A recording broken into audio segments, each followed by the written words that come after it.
నమస్తే, welcome to V3 news. లక్ష్యం సమాజహితం. V3 ప్రేక్షకులకు స్వాతంత్ర దినోత్సవ శుభాకాంక్షలు.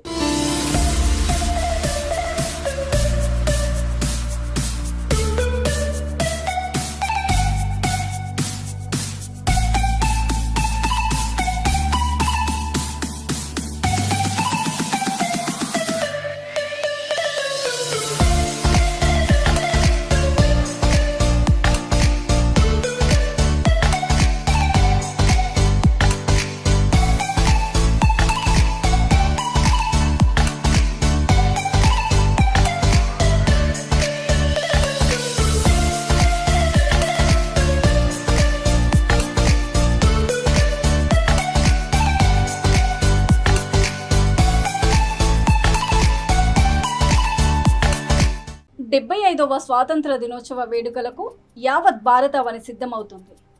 ఢిల్లీ నుంచి గల్లీ వరకు దేశ నలుమూలల ఆగస్టు 15న త్రివర్ణ పతాకం రెపరెపలాడుతుంది. 200 ఏళ్ల బ్రిటిష్ పాలన నుంచి విముక్తి కోసము ఎందరో మహానుభావులు సుదీర్ఘ పోరాటం సాగించారు.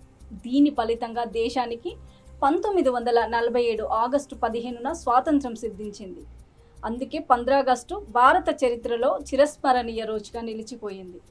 భారత స్వాతంత్రోద్యమం గురించి చాలామంది చరిత్ర పుస్తకాల ద్వారా తెలుసుకొని ఉంటారు.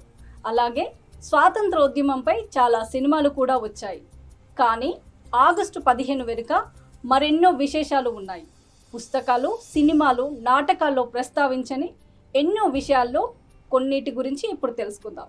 ఆగస్టు 15వ తేదీ నాడే భారత్తో పాటు కొరియా, కాంగో, బెహ్రైన్, లిచెన్స్టీన్ దేశాలు కూడా స్వాతంత్ర దినోత్సవం వేడుకలను జరుపుకుంటాయి. ఆగస్టు 15వ తేదీన స్వాతంత్ర దినోత్సవం జరుపుకోవాలని ఆఖరి British India viceroy lord mount Batten మన పెద్దలకు సూచించారు. రెండో ప్రపంచ యుద్ధంలో జపాన్ లొంగిపోయి 2 ఏళ్లు పూర్తయిన సందర్భంగా ఈ తేదీని ఆయన సూచించారు. సింగపూర్లో జపాన్ లొంగుబాటును అంగీకరించిన సౌత్ ఈస్ట్ ఆసియా కమాండ్కు మౌంట్ బాటెన్ సుప్రీం అలైన్డ్ కమాండర్గా వ్యవహరించారు. జాతీయ గీతం జనగణమనను రవీంద్రనాథ్ ఠాగూర్ రచించారని అందరికీ తెలిసిందే. వాస్తవానికి ఈ గీతాన్ని బ్రిటిష్ కింగ్ జార్జ్వి గౌరవార్థం ఠాగూర్ రచించారు. 1911లో కింగ్ జార్జ్ భారత్కి వచ్చిన సందర్భంగా ఆయనకు స్వాగతం పలికేందుకు ఈ గీతాన్ని ఠాగూర్ సిద్ధం చేశారు. జాతీయ గేయం వందే మాతరంను బకిత్ చంద్ర చటర్జీ రచించారు. వాస్తవానికి ఇదో పద్య భాగము. చటర్జీ రచించిన ఆనంద్ మట్ నవలల్లోని మొదటి 2 చరణాలను తీసుకొని జాతీయ గేయంగా ప్రకటించారు. భారత స్వాతంత్రోద్యమము 1857లోనే ప్రారంభమైంది. మంగల్ పాండే నాయకత్వంలో తొలి సిపాయి తిరుగుబాటు జరిగింది. ఈ తిరుగుబాటు తర్వాత బ్రిటిష్ పాలకులకు వ్యతిరేకంగా ఝాన్సీ లక్ష్మీబాయి, తాంత్యా తోపే, బహదూర్ షా జాఫర్, నానాసాహెబ్ పోరాటాలు చేశారు. భారత్, పాకిస్తాన్ విడిపోయినప్పుడు రాచరిక పాలనలో ఉన్న జమ్మూ కాశ్మీర్ రాష్ట్రము తటస్థంగా ఉండిపోయింది. ఈ రాష్ట్రంలో ముస్లింలే అత్యధికంగా ఉన్నారు కాబట్టి పాకిస్తాన్లోనే కలుస్తుందని ఆ దేశం నమ్మింది. కానీ అప్పటి హిందూ రాజు జమ్మూ కాశ్మీర్ను భారత్లో విలీనం చేశారు. 1947 అక్టోబర్లో జమ్మూ కాశ్మీర్ భారత్లో విలీనమయ్యింది. దీనిపై అప్పటి నుంచి ఇప్పటి వరకు భారత్, పాక్ మధ్య వివాదం రగులుతూనే ఉంది. విదేశీ ఉత్పత్తులను బహిష్కరిస్తూ దేశీ ఉత్పత్తులకు మద్దతుగా 1900 సంవత్సరం ప్రారంభంలో బాలగంగాధర్ తిలక్తో కలిసి సర్ రతన్ జషన్ టాటా బాంబే స్వదేశీ కో ఆపరేటివ్ స్టోర్స్ లిమిటెడ్ను స్థాపించారు. ప్రస్తుతం అది బాంబే స్టోర్గా సుప్రసిద్ధము. జాతీయ గీతంగా వందే మాతరంకు బదులు జనగణమనను తీసుకున్నారు. ఆర్మీ బ్యాండ్లో వాయించడానికి వందే మాతరం కన్నా జనగణమన అయితే సులభంగా ఉంటుందని జవహర్ లాల్ నెహ్రూ భావించారట.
స్వాతంత్ర్యం గురించి, స్వాతంత్ర్యం అనే కళ నిజమైన వేళ ఆగస్టు 15వ తేదీని తలుచుకుంటే భారతీయులందరికీ దేశభక్తి ఉప్పొంగుతుంది.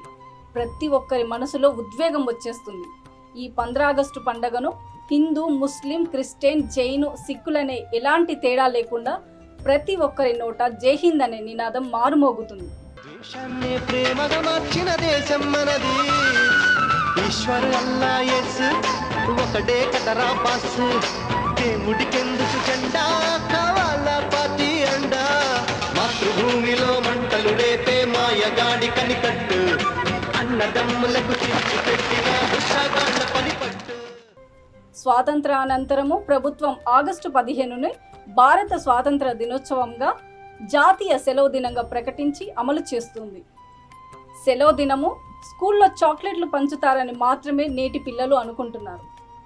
నేటి బాలలే రేపటి పౌరులు, దేశ సంపద రేపటి పౌరులదే కనుక ఈ స్వేచ్ఛా వాయువులను పీల్చడానికి ఎందరో తమ సర్వస్వాన్ని త్యాగం చేశారు.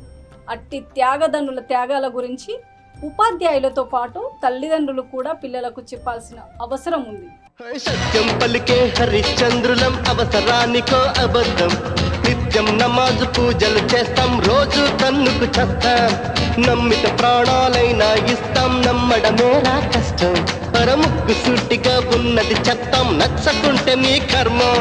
అర కష్టం వచ్చినా కన్నీళ్ళొచ్చినా చెదరని నవ్వుల ఇంద్రధనసులం. మేమే ఇండియన్స్, మేమే ఇండియన్స్.